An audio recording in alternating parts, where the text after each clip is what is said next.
Hey guys, we're back with another video. But first, before I actually get started on the video, I'm gonna do something real quick. Y'all can hear it on camera though. Let me just here we go.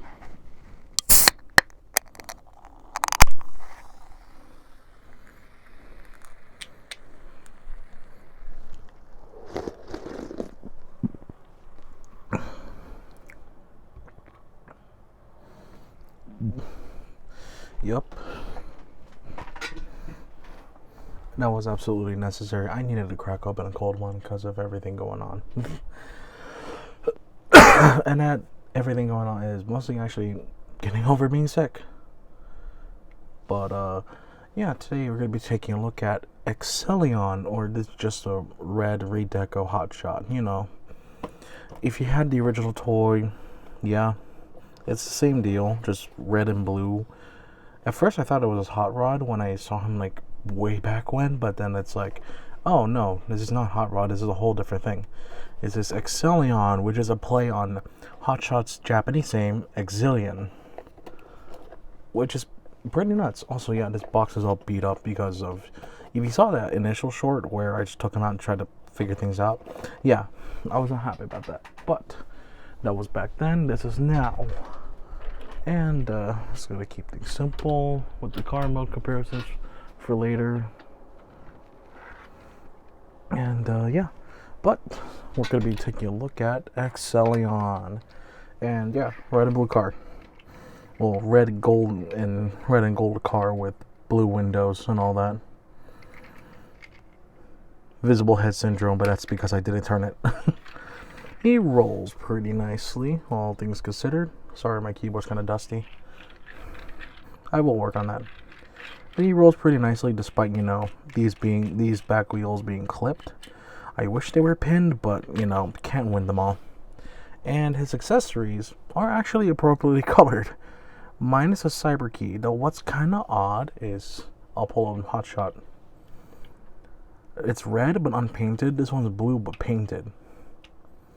If I remember correctly, the Earth cyber keys were blue, and Speedia cyber keys are always red. But I think they painted this blue just to kind of give it more of the transparent blue. I don't know the logic behind it, but it does look nice. So you just put this on, have it forward facing to be a gun, put the cyber key here. The one thing I don't like with this figure, and is a very minor nitpick, is the wings here. Let's deploy them.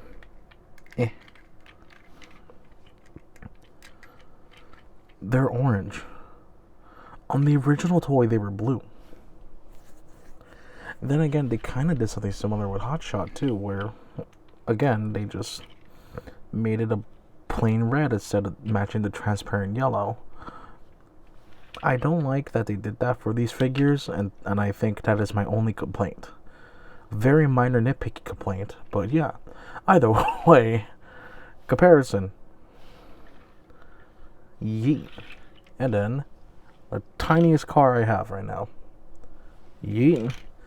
And then cliff jumper. I have it facing backwards. Yeet. You'll see it more in bot mode, but this is Blast Effect compatible. You'll see it more in bot mode. Alrighty, let me just put these back and take these off. And cue quick transformation sequence, yada yada. No music on this one. You'll hear it. You'll hear it. Alright.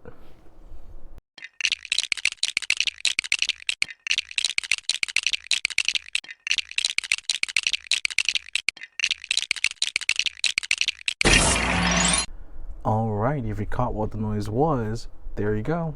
You're old and you're based. Yeah. But here we have good old Excellion. And yeah, it's the same deal. Red hands, which I honestly like a lot better than the just a whole forearm being gray.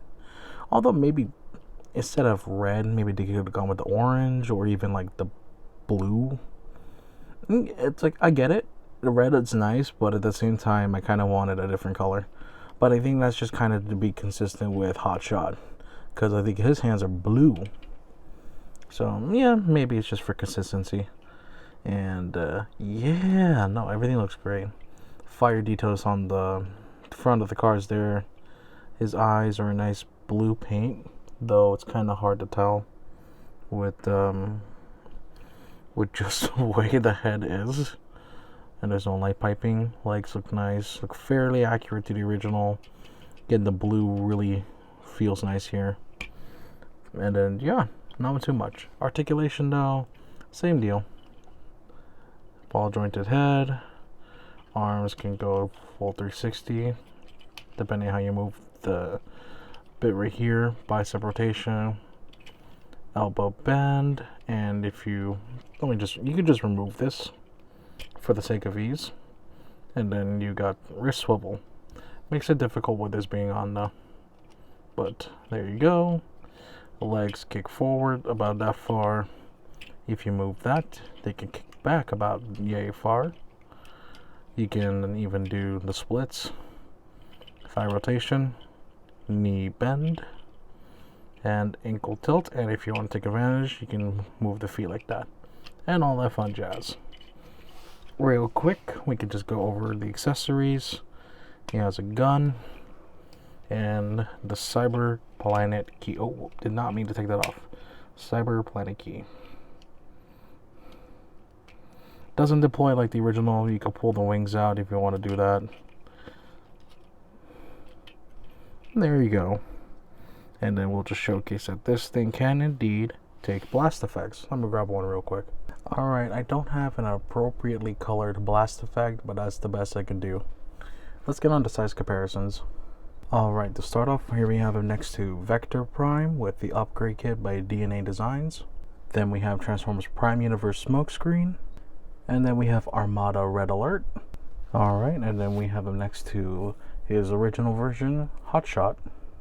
And then finally, for good measure, here we have him next to Galaxy Upgrade Optimus Prime, all the way back from Siege. Alright, and that is going to be it for today's review. This was a quick one because this is just a repaint of the Transformers Legacy, I think. Legacy, no, Age of the Prime, I don't know. I forget the names of these lines anymore, but this is based on Hotshot, who was released quite previously, quite a while back. But yeah, better late than never, right? He was released quite a while back too, but because he was a Walmart exclusive, and then I found him on Amazon later on. So yeah, that is going to be it for today's review. If you guys enjoyed or did not enjoy, just let me know down in the comments below. I don't mind talking to people. Especially now I have mostly my voice back, so that's going to be nice. And yeah, hopefully you guys enjoyed today's review. I should note that I do have Nexus Prime and Liege Maximo finally, after delays with GameStop distributors or distribution center. So through my local GameStop, I was able to get them after some trouble with their distributing center. So yeah, I hope you guys enjoyed this video. Make sure to like, comment, subscribe, all that YouTuber jargon, all that fun stuff that we gotta say at the end. But yeah, I save it till the end so that you don't get bombarded with it at the beginning, because I personally find that quite annoying, even though it makes sense why they do that. But I hope you guys enjoyed this video, and I will see you in the next review. Take care. Bye bye.